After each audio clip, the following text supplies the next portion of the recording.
Long ago, in the mid-1800s, the western part of America was like a big open space where people could go to start a new life.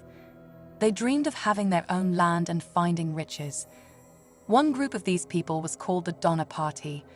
They were a bunch of families and friends who decided to leave their homes in Springfield, Illinois, in April 1846, because they wanted to live in the beautiful, fertile lands of California. The group was led by two brothers, George and Jacob Donner, and there were about 87 of them, including kids. They all started their journey feeling happy and hopeful. They imagined a better life ahead with lots of opportunities. But they made a big mistake by trying to take a shortcut they read about in a book, which was supposed to get them to California faster.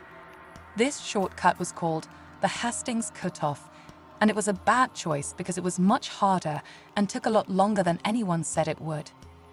Their trip became very difficult. They had to cross huge mountains and a giant desert, but as they did, they started to run out of food. Their animals that pulled their wagons died, and their wagons kept breaking. Things got really tough. Then, when they finally reached the big snowy mountains called the Sierra Nevada, it was already starting to get cold, and winter came early. There was so much snow that they couldn't go any further. They had no choice but to stop and make camp next to a lake, which is now known as Donner Lake. But they were almost out of food, and with all the snow, they couldn't hunt for more or go anywhere else. As days turned into weeks and weeks into months, they got really hungry and scared. Some of the bravest ones tried to walk over the mountains to get help, but it was very hard, and they faced many dangers.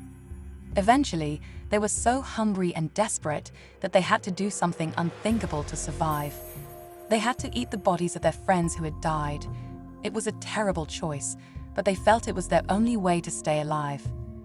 It wasn't until February 1847, many months after they got stuck, that rescuers finally arrived. They found a sad and scary scene. Out of the 87 people who started the journey, only 48 were still alive.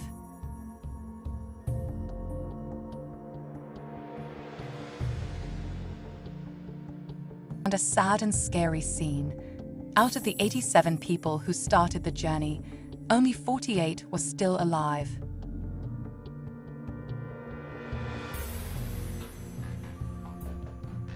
In the secluded highlands of Papua New Guinea, the four people lived in relative isolation until the mid-20th century.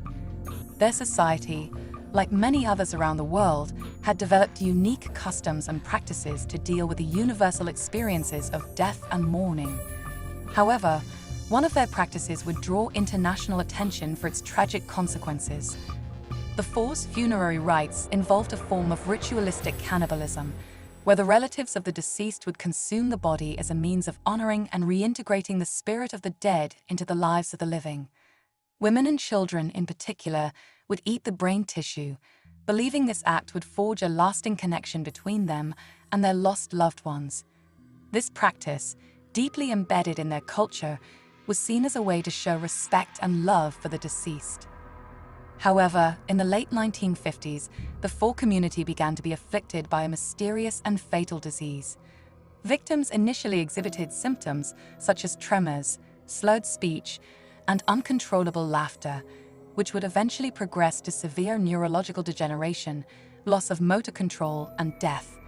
This disease was named Kuru, which means shivering or trembling in the Fore language. The epidemic reached alarming proportions, decimating families and leaving entire villages in despair.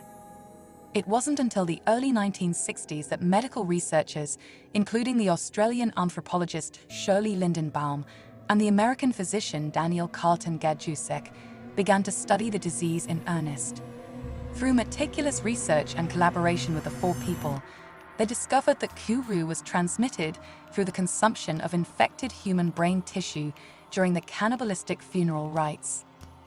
Kuru was found to be a prion disease, similar to Creutzfeldt-Jakob disease, CJD, and mad cow disease, caused by misfolded proteins that induce other proteins to misfold as well, leading to brain damage. This discovery was groundbreaking. offering not only a solution to the crisis facing the four, but also contributing to the broader understanding of neurodegenerative diseases.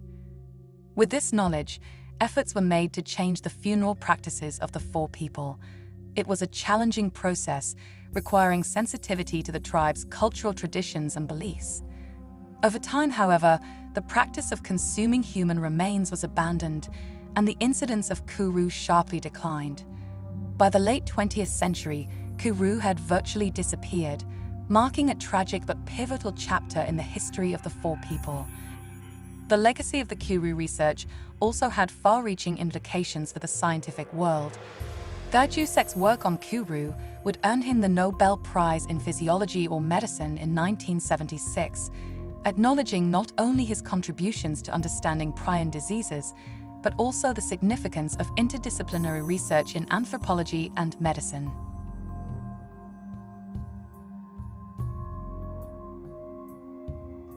Jeffrey Lionel Dahmer, known as the Milwaukee Cannibal or the Milwaukee Monster, was born on May 21, 1960, in Milwaukee, Wisconsin. His life and crimes would eventually shock the world, leaving a dark imprint on American society. Dahmer's infamy was not just due to the number of his victims, but also because of the gruesome nature of his crimes, which included murder, dismemberment, cannibalism, and necrophilia. Dahmer's early life was seemingly ordinary, but signs of his troubled psyche appeared early on.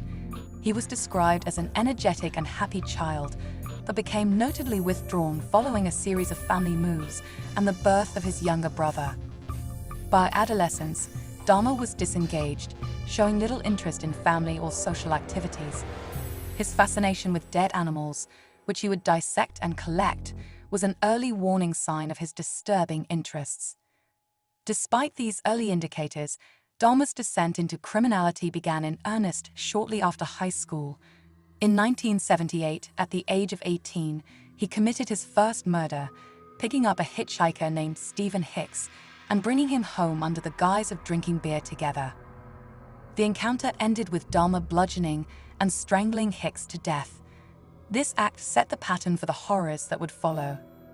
For the next decade, Dahmer's life was a cycle of arrests for minor offenses and brief stints in the workforce, all while living with his grandmother in West Allis, Wisconsin.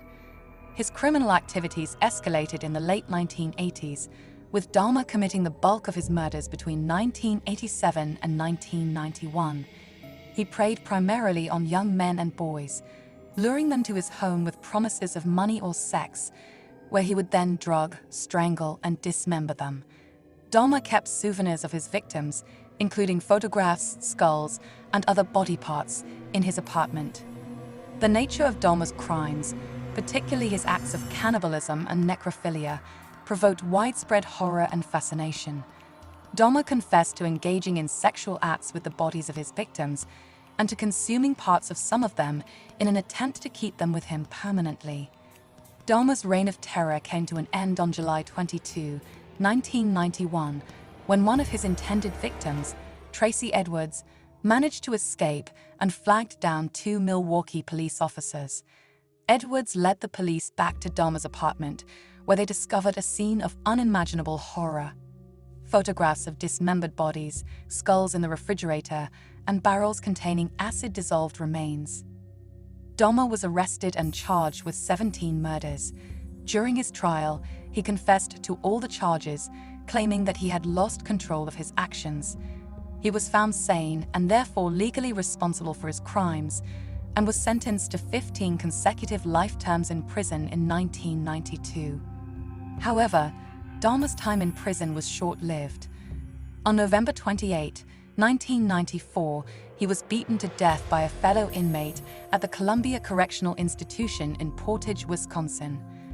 The case of Jeffrey Dahmer raises profound questions about the nature of evil, the failures of the criminal justice system, given Dahmer's ability to continue his killing spree despite previous arrests, and the psychological factors that drive individuals to commit such heinous acts. His crimes have been the subject of extensive media coverage, documentaries, and psychological studies, all attempting to understand how a seemingly ordinary person could become one of the most monstrous figures in American criminal history.